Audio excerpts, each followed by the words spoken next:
不到北京啦，但是最值得咱们看热闹的根本不是什么谈判桌上的文件啊，而是这架飞机机舱里坐着一个原本绝对不该出现在这里的人。谁啊？美国现任的国务卿马可·卢比奥。昨天呢还有个小美女说啊，中国大陆真的有红线吗？他们最近允许卢比奥入境中国，尽管他被官方禁止入境。没错，就是那个在5年前被咱们国家外交部指名道姓公开拉入黑名单，狠狠制裁过那个卢比奥。当年呢被咱们一脚踹出门外的老赖，今天居然跟着特朗普堂而皇之的飞到北京了呀。你以为这只是简单的外交礼节啊？你以为这是美国人排行程的时候粗心大意了？大错特错啊！这个不是排班表，这是中美双方在暗流涌动中互相试探，心照不宣亮出一张超级底牌。制裁名单一字未撤，被制裁的人却大摇大摆的进了北京城。这种操作啊，是不是把你都给看懵了呀？别急，那今天呢，咱们就把这个事儿好好聊聊啊。咱们先来扒一扒卢比奥这个人。这个家伙当年在美国参议院混的时候，那可是出了名的反华魔怔人呀，简直就是个行走的反华喷子。只要是能给咱们中国添堵的事儿，他绝对是冲在最前面，全都是咱们中国碰都不能碰的核心利益啊。结果这哥们儿呢，天天在国会山里抛着一堆瞎编乱造的虚假信息，煽风点火，搞出一堆恶心人的制裁法案。你说你气不气啊？咱们中国人是讲究和气生财，但咱们更讲究朋友来了有美酒，豺狼来了有猎枪。这姓鲁的真的以为咱们是泥捏的呀？到了2020年，咱们国家雷霆出击啊，直接啪2个大耳刮子扇过去了，连续2次宣布对卢比奥实施对等制裁。当时那条令是怎么写的？白纸黑字啊，不准入境中国，冻结在华一切相关资产，也就是直接把他拉进小黑屋。你不是爱瞎嘚瑟吗？行，以后我们这片土地啊，你连一根脚趾头都别想迈进来，你那点脏钱全给你冻上。当时这个消息一出来啊，国内网友那叫一个解气啊，全网都在拍桌子叫好，全世界也都看明白了，卢比奥算是彻底把中国给得罪死了呀。这辈子啊，他跟中国的外交大门算是焊死了，钥匙都给扔到太平洋里了。别说来中国吃烤鸭了，他就是想来转个机都不可能了。可是啊，这个现实呢，往往比好莱坞电影还要魔幻啊。谁能想到5年之后，这风水轮流转，当年那个在参议院里上蹿下跳的喷子，居然摇身一变成了美国国务院的一把手，国务卿了。而且更让人惊掉下巴的是，特朗普这一次来北京谈大生意啊，居然直接把这个黑户揣进兜里，带上了飞机。好家伙，这画面一出来啊，那些天天在国际上唱衰中美关系，鼓吹中美要彻底脱钩的西方媒体，直接集体破防了呀。西方记者那几天在新闻发布会上，头发都快揪秃了，拿着话筒追着问：你们不是制裁他了吗？被中国拉开的卢比奥凭什么能拿到进入北京的签证？凭什么能去吃国宴？其实呀，这帮老外看着问题是挺尖锐的，实际上脑子里全装的是水。这个问题的答案咱们外交部的发言人早就明明白白的摆在桌面上，只是他们自己听不懂咱们中国人的政治智慧罢了。那面对西方媒体的跳脚，咱们外交部是怎么回应的？原话的意思大概是我们制裁的是你当年当参议员时候那个嘴欠的卢比奥，我们现在接待的是代表美国政府来谈事的美国国务卿。听懂这里面的玄机了吗，各位？这简直就是教科书级别的降维打击啊！简单来说制裁撤了吗？没撤。当年那笔账咱们都拿小本本记得是清清楚楚。你作为个人犯下的错，想让咱们原谅你，门都没有。那个叫嚣反华的参议员卢比奥依然被死死钉在咱们的黑名单上。但是你今天不是以个人的身份来的，你是以美国国务卿的身份，拎着美国的公文包，代表美国政府来跟我们谈国家大事的。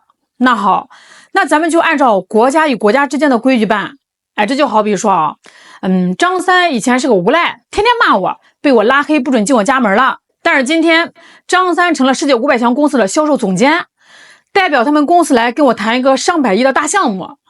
我是把张三打出去，连带着上百亿的买卖都不做了，还是说让这个张三规规矩矩的坐下来，咱把公事给办了，但是私底下我依然不搭理他？很显然咱们选的是后者。这就是咱们中国外交的最高段位，一事一议，身份切割。那些西方老外的脑子就是一根筋啊，总觉得非敌即友，非黑即白，如果你允许他来，你就是妥协了，你就是认怂了呀。错，这个不是软化立场，这叫大国交往的务实理性。个人的旧账一笔一笔的算，国家的沟通一刻都不能断。卢比奥能硬着头皮顶着制裁名单飞进北京，这就说明中美之间那些最敏感、最容易引爆的政治障碍已经被双方十分默契的悄咪咪的给拆掉了。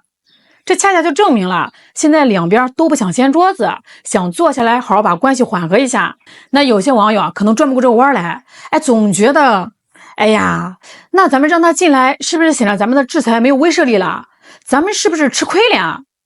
各位千万别这么想这次对卢比奥的精准切割非但没有吃亏，反而把咱们国家的底气和智慧展现的是淋漓尽致。既守住咱们老祖宗留下的底线，又给未来的大买卖留足了后路。这叫什么？这叫站着把钱挣了。首先你看咱们撤销制裁公告了吗？根本没有当年你犯的贱不会因为你今天升官发财了，咱们就给你一笔勾销。这在明晃晃的敲打美国，也是在警告全世界中国的红线不是你家后院的晾衣绳，你想扯就扯，敢碰我们的核心利益，必须要付出代价。国家的尊严绝对不会因为你是个什么高官就给你开绿灯。卢比奥这次坐在北京的谈判桌上，心里面肯定是如坐针毡因为他知道自己脑袋上还悬着一把达摩克里斯之剑呢。其次大国外交那可是关乎14亿老百姓饭碗的大事绝对不能被一点个人的恩怨情仇给绑架了。中国和美国那可是全球排名前2位的超级巨无霸咱们之间有几千几万亿的生意要做有气候变暖要管，有全球安全要商量。如果我们今天为了出口恶气死活不让这个国务卿进门，直接把沟通的大门给焊死了，最后呢爽是爽了，但是结果呢生意黄了全球经济跟着陪葬，那最后吃亏的是咱们自己的老百姓和全人类所以我们允许他来，那是给美国政府面子，是对两国老百姓负责，这比那些动不动就掀桌子扔茶杯的愣头青高明了10000倍。这既让美国人看到我们绝不退让的钢铁意志，那又给双方留出了有事好商量的台阶。什么是成熟的大国姿态？这就是大家再反过来想一想其实这一次最丢面子最尴尬的是谁？是卢比奥本人，也是美国你想想美国国务卿堂堂一个世界霸主的2把手，居然要顶着被制裁的耻辱标签，硬着头皮跑来求见。要是按照以前美国那种傲慢的尿性你敢制裁我的人，老子不去了，老子要跟你硬刚到底。但是这次呢，特朗普为什么捏着鼻子也要把卢比奥带来？